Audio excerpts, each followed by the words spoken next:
Mag-i-install ako ngayon kay ADV nitong Delkevich na 260mm semi-floating disc tsaka itong Black Diamond na caliper bracket for 260mm na Black Diamond disc. Pero pwede siya dito. Ito kasing kasama niyang bracket pang CBS na ADV 160 kaso wala namang CBS sa Pinas. Kaya bumili ako itong Black Diamond na bracket kasi ito pasok sa ADV na ABS.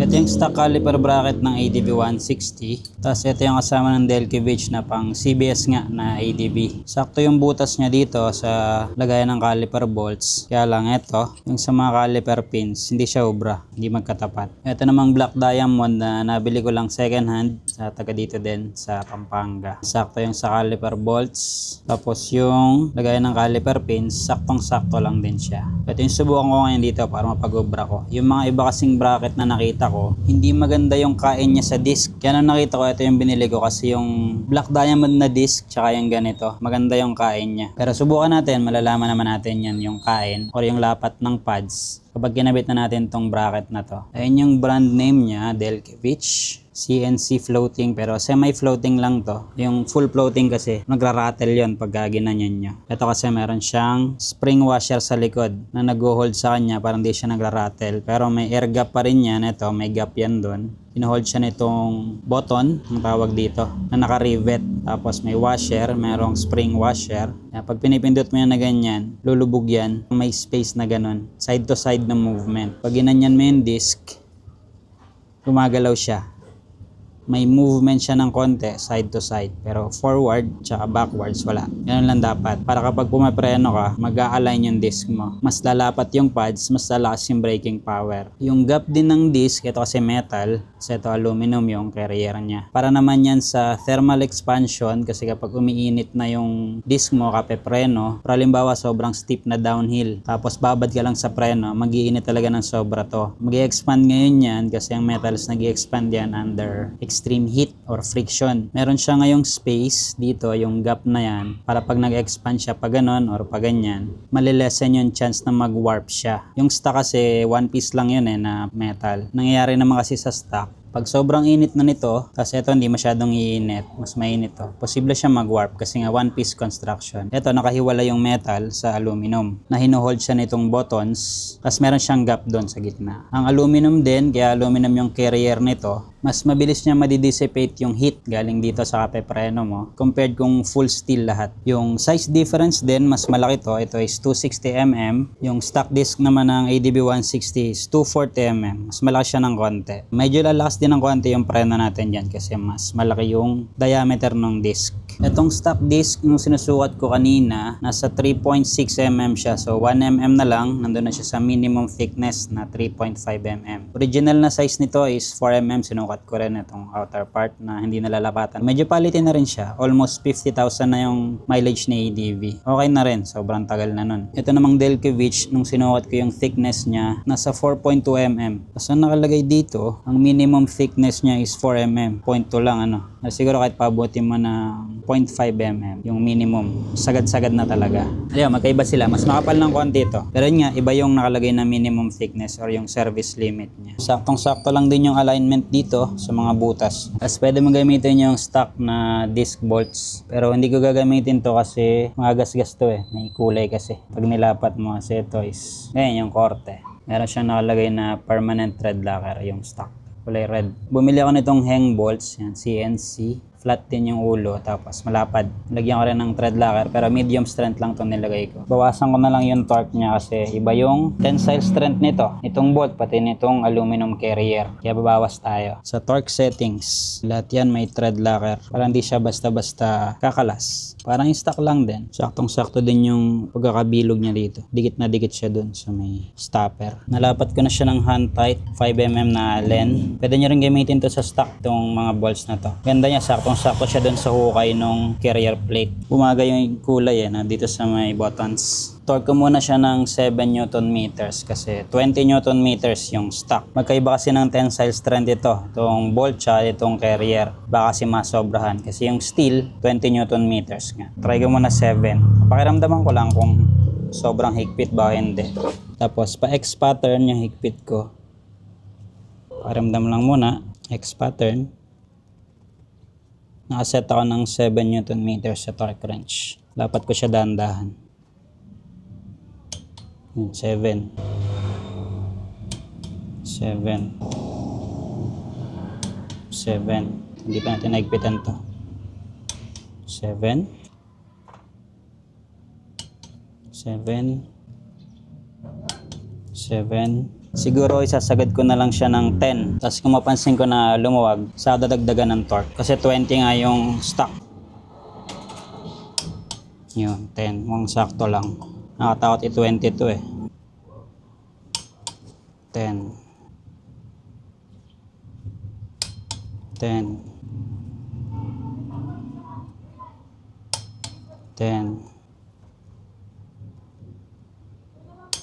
10. 10. Okay na. Buuin naman natin tong caliper bracket. Itong may slot na to na ganyan. Itong part na to yung ilalagay nyo. Tapos, ilalagay natin tong plate na to na may bilog. Ang positioning niya ganyan.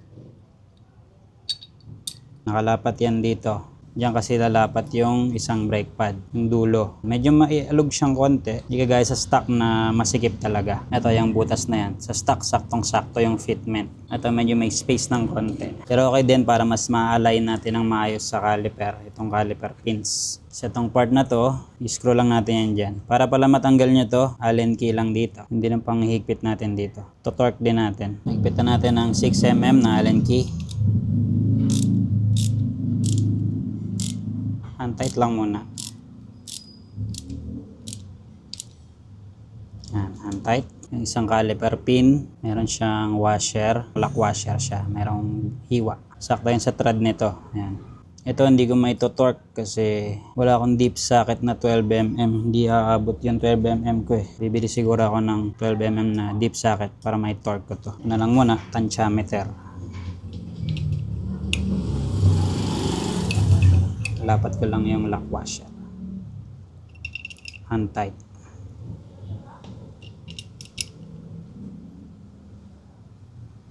Yan, lapat na. Tapos kapraso. Okay na, lapat na yan. May thread locker na rin naman. Kaya hindi siya basta-basta makakalas. Ang movement lang naman ng caliper pa ganun. Kaya hindi masyadong stress to. Pero ito-torque ko pa rin yan next time pag nakabili na ako ng deep socket na 12mm. Torque nitong parehas is 17 Newton meters. So ito, iba rin tensile strength, babawasan ko rin. Check ko din muna yung play niya dito sa caliper, kung walang sabit, kung smooth. Wala pang grasa to. Silicone grease, talagyan ko mamaya. Pero yung mga contact points dito sa loob, nilagyan ko na. Para medyo sumasabit dito ng konti. Check ulit mamaya pag nagrasahan kung smooth ba yung operation. Torque ko na rin to, 6mm na Allen key. From 17, gagawin ko siyang 8.5 Newton meters. Parang kaya pa. Pwede natin isagad ng 10 to. Pa naman siya sobrang higpit eh. 17 yung stock. Kasi steel yung stock eh. Mas iba yung tensile strength nga ng aluminum. Parang sigurado. Lagyan ko na siya ng silicone grease. Ng caliper pins. Tapos okay na siya. Yan. Wala na siyang bind. Nag-align na. Kailangan na yata talaga may grasa sa loob. Kasi nilinisan ko yung caliper. Tapos naka-torque na rin. Okay na yan. Dagdagan ko pang konting torque. I-13 ko na. Bawas-bawas lang tayo ng konting torque. Para sigurado. Mga contact points, nalagyan ko na ng silicone grease. Ito. Tapos ito, lagyan din natin. Tatamaan to ng brake pads eh. Paikutan na natin. Iwas kalawang na din. Ito, meron. Mga didikitan ng pads, meron lahat. Ito palang gamit kong brake pads is yung Daytona Super Stock. Pero napansin ko dito, compared sa stock, mas malapad ng konti yung stock. Pag ginanyan mo kasi. Pantay natin dito, tapos mas malapad ng konting-konti yung stock. Pero tingnan natin yung magiging kain niya dito. Ito kaya nilagyan ko ng silicone grease dito. Dito yan. Yan. I-slide yan dyan. Brake pad pin, nakalimutan ko lagyan ng grasa. Sliding pin to. Ito naman nag-slide yung kabilang butas ng brake pads. Shoot natin dito sa may butas. Ayan. Yan yung mga contact points, may grasa yan dito. Pati yung retaining bracket nya doon sa ilalim. Pasok natin yung pin. Yan. May natin i-torque. Hindi natin ng konti dito. Dust protection dun sa may o-ring. Yung loob ang ilagyan ko. Okay na? Subit muna natin itong gulong. Dahan-dahan. Hub and mile. Ito. Yung pulsar ring ng ABS ko, stock pa rin yan. Wala pa ako nakakitang pang ADV na aftermarket. Mga may kulay. Parang maganda dito black eh. No? Hindi mo rin siya pwedeng pinturahan. Yan. Lolo ko yung ABS. Natin yung nut. 14mm kontra. 19mm dito. Kita muna natin konti. Axle nut, 59 Newton meters.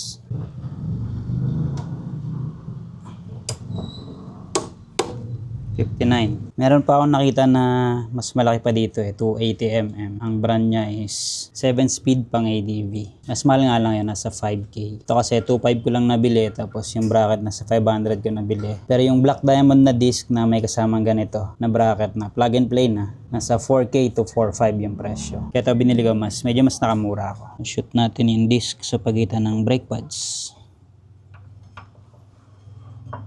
Caliper bolts. Pat lang natin. T40. Pasok na dito. Gusto lapat natin.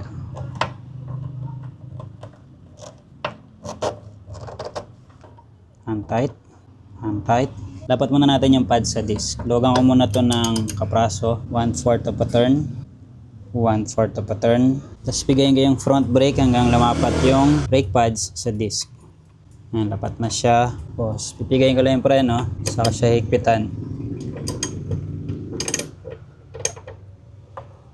Kabila din. Bitaw sa front brake. So, may konting drag siya kasi nga makapal ito. Compare dun sa stock. Given na hindi masyadong free wheel yan sa una. Pero tingnan natin after break-in. Kailangan mo rin kasi palapatin yan dito. Yung pad sa disc. Medyo okay naman siya. Hindi naman sobrang pigil na pigil. Yan. Torque ng caliper bolt sa stock bracket na steel. 30 Newton meters pero try ko muna na 15. Pakiramdaman lang natin. 15 na yan. Mukhang kaya namang tasan. 20 Newton meters.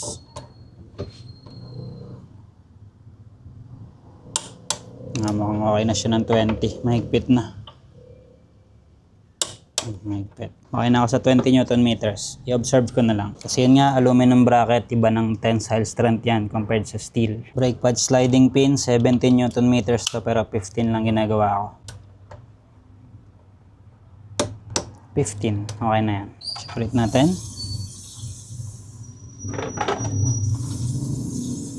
Parang mas sumokay, ano?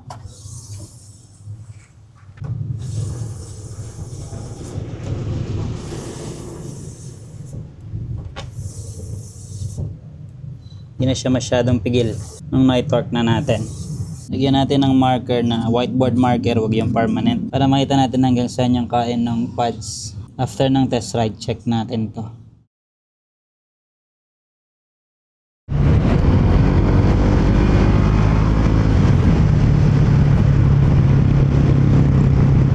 Plate brake. Okay naman siya. Hindi ko pa siya masyadong ramdam yung difference niya from stock na disc kasi brake. Pinapalapat ko pa siya. Eventually kapag lumapat na yung pad sa disc, mas lalakas yung braking power niyan. Kagaya pag all stock, ganun din naman. Pinapalapat pa rin talaga. Ngayon pupunta ako ng Honda. Bibili ako ng stock na front brake pads kasi nga mas malapad siya compared sa Daytona para mas malapad yung kain. Although medyo hindi ako satisfied pa sa kain niya, pero mukhang okay naman kasi ganun na talaga. Kahit tinitingnan ko yung mga iba, same lang. Yung Delkevich na plug and play sa ibang motor, NMAX, Aerox, Honda Click, PCM, ABS, ABS at CBS. Meron din kasi nito. Yun, plug and play yun. Hindi guys sa ADB pang CBS na kailangan mo ng separate bracket. Ganon din yung kain, kagaya na dun sa akin. Hindi niya nasasakop yung buo na mga butas, yung lahat ng butas. Pero wala naman sila nagiging problema sa braking power. Although feeling ko pwede pa siyang ma-maximize yung kain ng pad sa disc para mas malakas palalo yung braking power. Meron na actually magbibigay sa akin ng fabricated na bracket. Maganda yung kain niya. Yan, ganyan yung kain niya.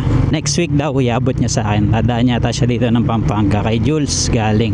Try ko rin yun pero sa ibang vlog na lang or update vlog. Ma-maximize ko yung surface nitong disc na lapat talaga or malaki yung lapat nung brake pads. Para yun nga ma-maximize mo yung braking power ng disc mo. Ito palang brand na Delkevich, Thailand to eh. Ang nakita ko lang kasi yung Instagram nila. Meron din silang kinikater ng ibang brands gaya ng Adeline, ng mga brake calipers. Tapos marami silang klase ng mga rotor disc pang iba-ibang motor. Meron silang iba-ibang series pa. Iba yung itsura pero semi-floating lahat. Quality din to kasi marami nang gumagamit nito sa group ng ADB. Hindi lang sa ADB, sa ibang motor. And Max Xerox nga. Click meron din. Wala naman ako nakikita ang issue na mabilis siya maupod or nagbebengkong agad. Ganun. Wala pa ako nakita. Sabihin, maganda yung material na ginamit dun sa stainless steel na disc. SUS yung material, yung sa Japan standard. Hindi ko lang alam kung anong type ng SUS na stainless. Wala kasi nakalagay sa info. Yung aluminum part naman ito is T6 aluminum, aircraft grade, kaya matibay din siya. Yung torque, okay naman. Tinest ko na to kagabi eh. Nag-hard brake ako dun sa subdivision lang. Okay naman siya. Hindi naman naglumuwag yung mga pinigpitan natin.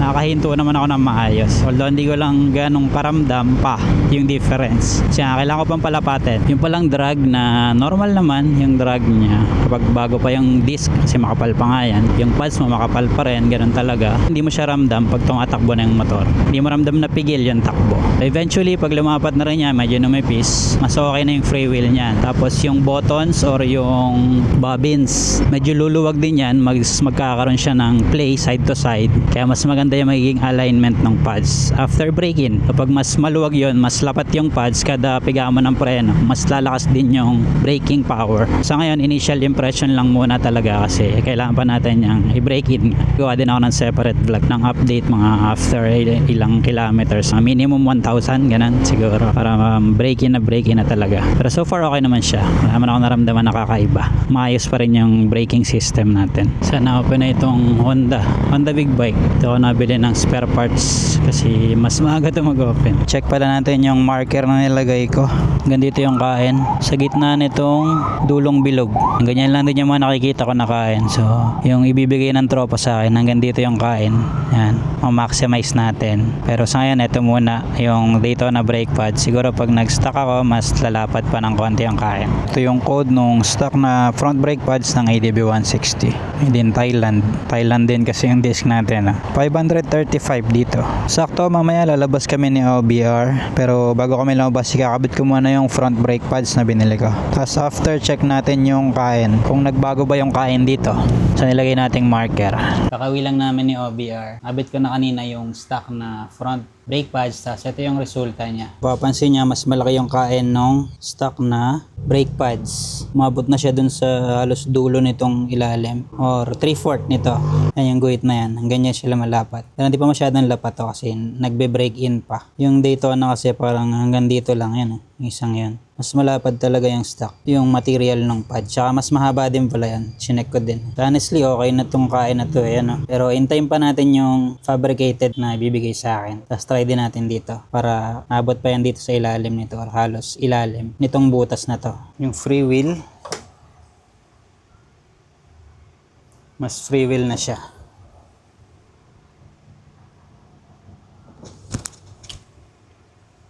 Maganda din pala yung kain niya. Basta stock brake pads. Halos umabot dun sa dulo. 3/4 nung huling butas ng Delkevich na disc.